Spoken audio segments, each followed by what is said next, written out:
Bonjour à tous, cette vidéo est la partie 2 sur 2 du tutoriel qui s'intitule Importer et transformer un fichier CSV dans Excel. Ici on a pris comme exemple un agenda au format CSV et il s'agit d'établir le récapitulatif des heures dans Excel.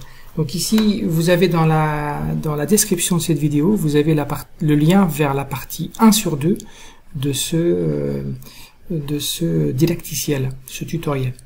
Donc ici il s'agit donc nous étions arrêtés au fait grâce à Power Query, on avait importé le fichier CSV ici dans données, on avait importé le fichier CSV et puis on s'était retrouvé avec un tableau avec 3 colonnes, désignation, date et durée. Donc effectivement on est capable maintenant d'effectuer un tableau croisé dynamique avec ces champs, désignation, date et durée. Mais je voudrais vous montrer l'utilisation de Power Pivot qui se trouve dans le ruban d'Excel ici. Alors il peut être installé avec un add-on gratuitement pour les versions d'Excel 2010-2013 et puis à partir de la version d'Excel 2016 il est directement incorporé au ruban d'Excel.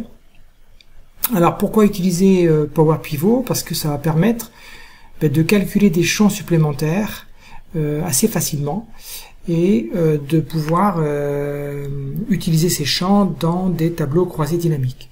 Je vous rappelle que si vous aviez un autre fichier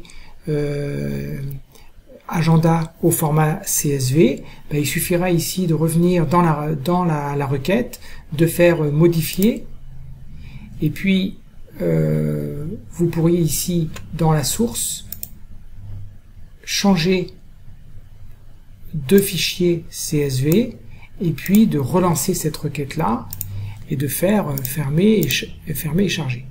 Donc en fait tout le travail qu'on a fait avec Power Query dans la partie 1 sur 2, je rappelle, est un travail qui peut être réutilisé avec d'autres fichiers agenda au format CSV. Donc ici on va utiliser Power Pivot. Et donc dans Power Pivot, je clique une fois dans le tableau qui s'appelle, je vous rappelle le tableau quand on était dans données, ici il s'appelle IUTSN ce tableau.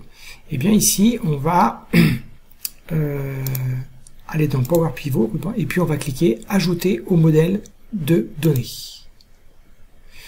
Donc ça va ouvrir une nouvelle fenêtre. Dans la partie 1 sur 2, on était dans la fenêtre de Power Query. Ici, nous sommes dans la fenêtre Power Pivot pour Excel. Donc ça ressemble à Excel. Ça a des colonnes comme Excel, mais en fait, c'est un petit peu différent. Le langage ici n'est plus le langage M comme dans Power Query. Le langage est le langage DAX. DAX, ça veut dire, j'ai perdu... je vais vous dire, DAX, ça veut dire quoi déjà? DAX, ça veut dire Data Analysis Expression. Donc, analyse de données avec des expressions. Donc, on va pouvoir ajouter des choses. Par exemple, ici, on aimerait bien...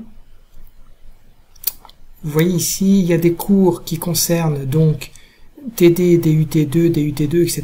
Et à chaque fois qu'il s'agit de l'apprentissage, eh bien, la 4e lettre, c'est un A et puis suivi de 2 P.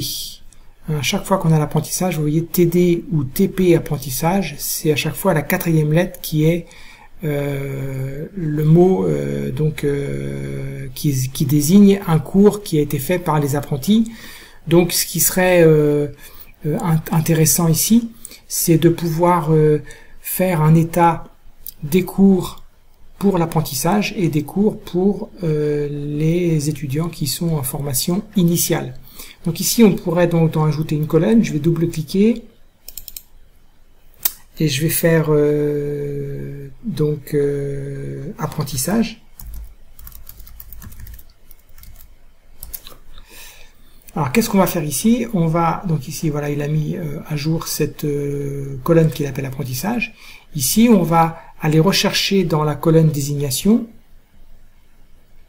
je vais agrandir un petit peu cette fenêtre là. On va chercher dans la colonne désignation, on va chercher les lettres donc qui portent on va à chaque fois regarder à partir de la 4e lettre les 3 lettres suivantes. Alors comment on va faire? On va utiliser la fonction mid, donc je me place dans la première ligne et je vais faire égal mid, j'ouvre la parenthèse, donc j'ai une anti-sèche, une bulle d'aide un peu comme dans Excel qui me dit donc le texte, je vais cliquer ici, donc le texte c'est IUT SN désignation, on va commencer à la 4e lettre et on va prendre 3 lettres et je valide par entrée, ce qui fait que ici maintenant, voilà, donc ici maintenant je pourrais dans le tableau croisé dynamique vraiment pointer soit vers les DUT, soit vers les BUT, soit vers les apprentis.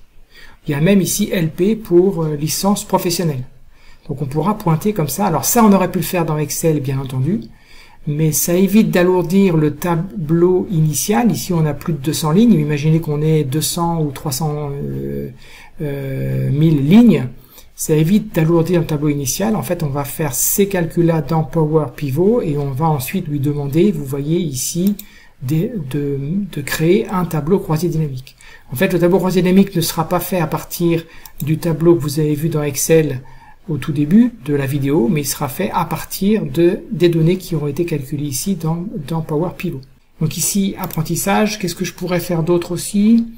Donc j'ai la date, j'ai les horaires. Donc voilà pour cet exemple sur donc ici pour rajouter ici un champ. Et puis on va aller dans tableau croisé dynamique et on va faire ici tableau croisé dynamique. Donc on me demande nouvelle feuille de calcul ou feuille de calcul existante. Donc je vais cliquer sur feuille de calcul existante. Je vais cliquer ici sur la petite zone de sélection. Je vais aller dans TCD 01 et je vais cliquer par exemple ici. Et je vais faire OK. Et OK. Donc j'ai un tableau croisé dynamique. Je vais enlever les requêtes et connexions. Et puis ici, ben, j'ai les différentes champs, donc les différents champs, et je reconnais le champ apprentissage puisque c'est le champ que j'avais qu'on vient juste de créer ensemble. Ça marcherait pour tous les champs qu'on pourrait créer. Donc là, très rapidement, qu'est-ce qu'on pourrait faire? Ben, on pourrait faire bien sûr en ligne les désignations, c'est ce qu'on voulait. Donc je vais pincer et je vais déplacer ici désignation, et puis les durées ici en somme de durée. Donc on a les différentes heures qui ont été faites. On va améliorer un petit peu ça en mettant par exemple ici du orange. Non, c'est pas forcément ce que je voulais faire. Voilà. Je voulais quelque chose de plus coloré, mais voilà ici par exemple. Voilà, en jaune comme ça. Alors ça c'est, vous allez me dire, ça on aura très bien pu le faire avec un tableau croisé dynamique comme avant, c'est-à-dire avant l'existence de Power Pivot. L'avantage ici dans Power Pivot, c'est ici on va pouvoir créer des segments. Par exemple ici je vais en créer un, on va créer un segment, justement un segment apprentissage. Et je vais cliquer ici sur OK. Donc on a un segment apprentissage, ici je vais le mettre sur 5, on est sur une colonne, je vais le mettre sur 5 colonnes. Voilà, je vais l'agrandir un petit peu, je vais le mettre ici. Vous allez tout de suite voir où je veux en venir. Je vais changer la couleur avec du orange, jaune. Et là, l'avantage, c'est que maintenant, si on veut uniquement un récapitulatif sur les apprentis, ben on va cliquer sur apprentis. Et là, on n'a que les apprentis. Donc, on a 102 heures qui ont été effectuées pour l'apprentissage. Et si par exemple ici, si je clique sur licence professionnelle, il y a 36 heures qui ont été effectuées.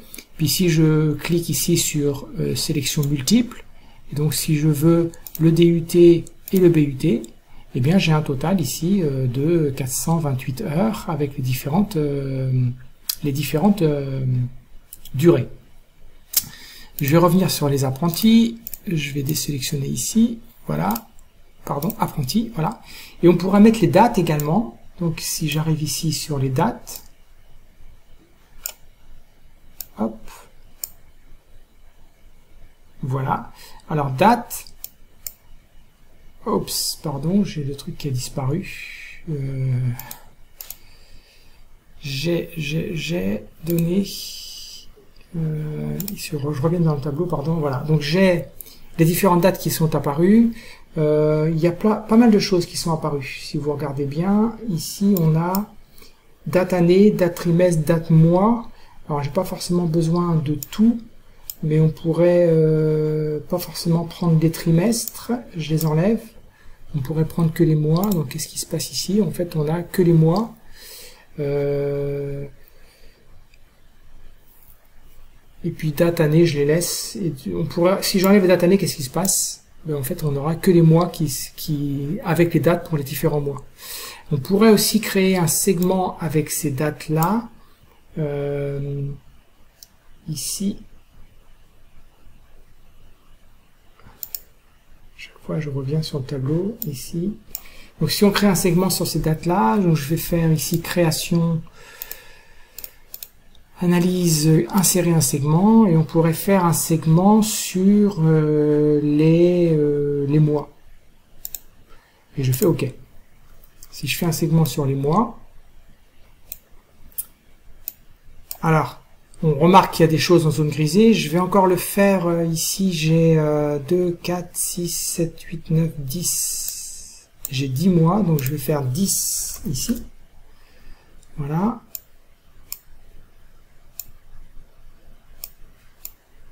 Et ici, alors ici on a des mois qui sont grisés tout simplement parce que les alternants eh bien n'avaient pas cours, en tout cas de maths, en février, mars, avril, mai, juin. Donc je vais revenir pour, je vais cliquer ici sur effacer le filtre. Et ici en fait, si on cherche maintenant, je vais mettre la même largeur, voilà. Si on cherche maintenant ce qui s'est passé au mois de septembre, je vais peut-être tout replier. Alors pour replier tout, il faut faire un clic droit et réduire réduire le champ entier. Voilà. Et donc ici, eh bien, on a un état de ce qui s'est passé au mois de septembre. Ici au mois d'octobre, vous avez compris. Ici au mois d'octobre, etc., etc. Donc on peut filtrer comme ça à volonté.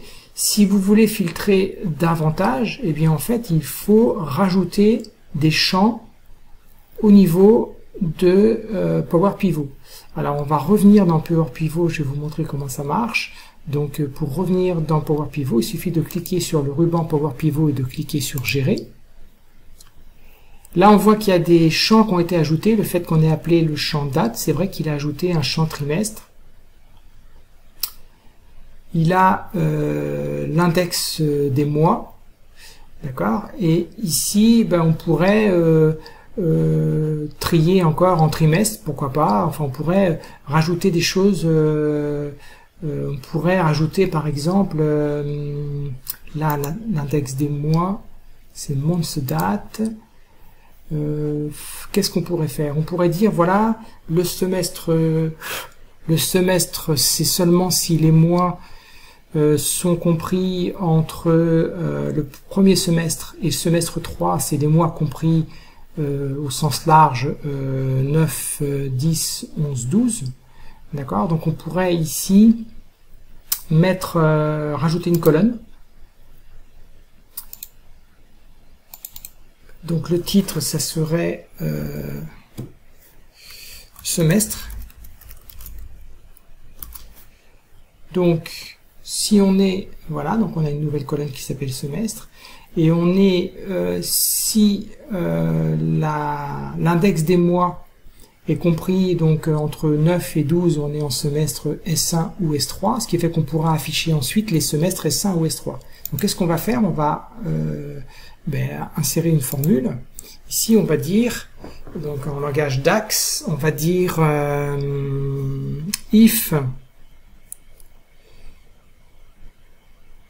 if donc j'ouvre la parenthèse,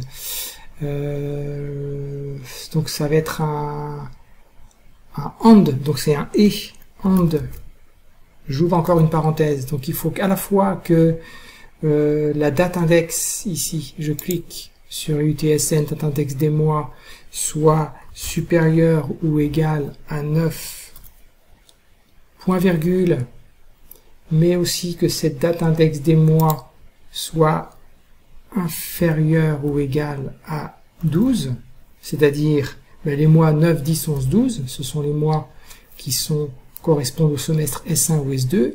Donc si ceci est vrai, point virgule, eh bien je vais écrire le texte S1 et S3. Et sinon, je vais écrire le texte, S2 et S4. Ce qui fait que le fait d'avoir créé ce champ-là, je valide, en espérant qu'il n'y ait pas d'erreur. Voilà, donc ici il a écrit S1, S3. Vous voyez qu'à chaque fois qu'on a une date qui change, janvier, ici on a mis S2, S4. Ce qui fait que le fait d'avoir créé cette nouvelle colonne-là, c'est vrai qu'on aurait pu le faire dans Excel, mais le faire ici, l'avantage c'est que ce sera beaucoup plus rapide, puisqu'on ne va pas alourdir les données de départ, on va calculer des données ici dans Power Pivot. Donc je vais faire ici, je vais faire actualiser les données, en fait, actualiser tout. Voilà. Fermer.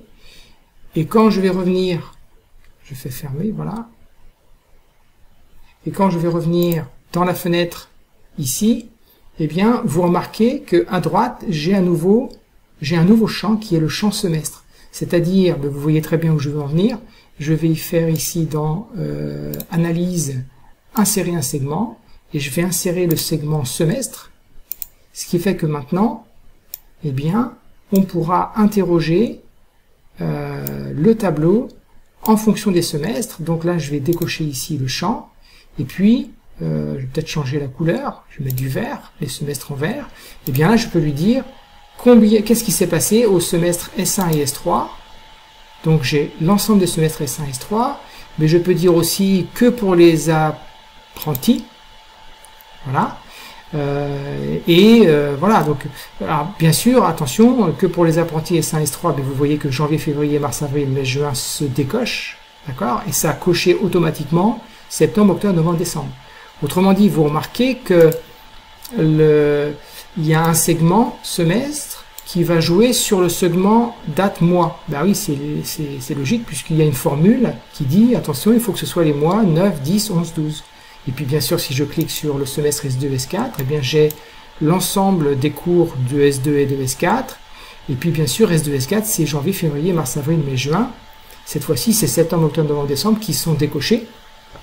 Parce que bien sûr, dans la formule, j'ai indiqué dans Power Pivot le fait que le S2, S4, c'était les mois 1, 2, 3, 4, 5, 6. 1, 2, 3, 4, 5, 6. Alors, c'est bien supérieur à ce qu'on pourrait faire avec les formules d'Excel, puisque les formules d'Excel ne nous auraient pas donné accès à des segments. Mais ici, le fait d'avoir Power Pivot, on a accès à tous ces segments-là. Le fait qu'on a recréé ici un champ semestre. Vous voyez ici que le champ semestre n'est même pas coché, n'est même pas utilisé dans un filtre. On aurait pu le mettre dans un filtre aussi. On aurait pu ici rajouter semestre dans un filtre. Alors le filtre, il ne se voit pas parce qu'il doit être derrière. Voilà, il est ici derrière. Donc il faudrait que je déplace un petit peu. Je vais ajouter des lignes. Je vais faire insérer des lignes, et insérer des lignes, et insérer des lignes. Voilà, ça m'évite. Comme ça, je peux recaser ici mes différents segments. Et vous voyez ici, c'est lié aussi. Si je clique sur semestre S1, S3, automatiquement, le filtre semestre se met sur S1, S3. Donc tout est lié en fait. Mes segments sont liés à le fonctionnement même du tableau croisé dynamique. Donc on a comme ça un tableau de bord qui permet très facilement de pouvoir cibler un mois, un apprentissage, un type d'enseignement et puis les différents semestres.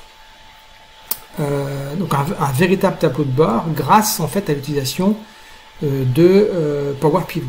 Voilà, si vous voulez d'autres renseignements, vous pouvez me laisser des commentaires dans la description. Si vous voulez d'autres vidéos, même chose.